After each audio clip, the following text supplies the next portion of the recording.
নমস্কার বন্ধুরা, অমিতাজ কিচেন থেকে সবাইকে স্বাগত জানাই। আজকে অন্যরকমভাবে রেসিপি বানানোর চেষ্টা করলাম।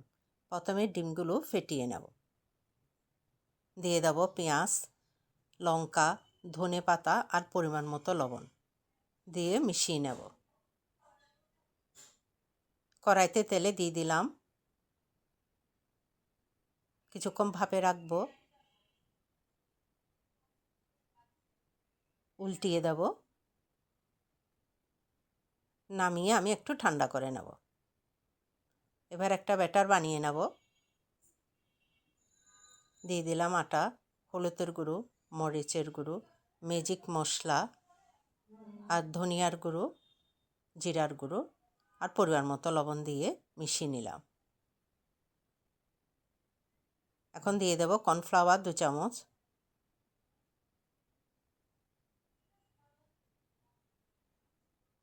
পানি মিশিয়ে ব্যাটার রেডি করে নিলাম।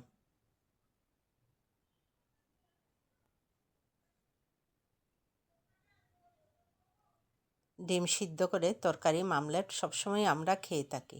একঘেয়েমি খাবার খেতে ইচ্ছে করে না, তাই অন্যরকমভাবে করার চেষ্টা করলাম। পিস করে কেটে নিচ্ছি, আপনারা আপনাদের পছন্দ মতো পিস করে কেটে নেবেন।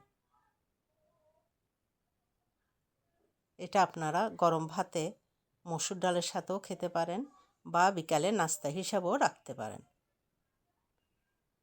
লাল লাল করে আমি ভেজে নেব। মুচমুচে খেতে কিন্তু খুবই ভালো হয়। রেসিপি ভালো লাগলে সাবস্ক্রাইব করার অনুরোধ রইল।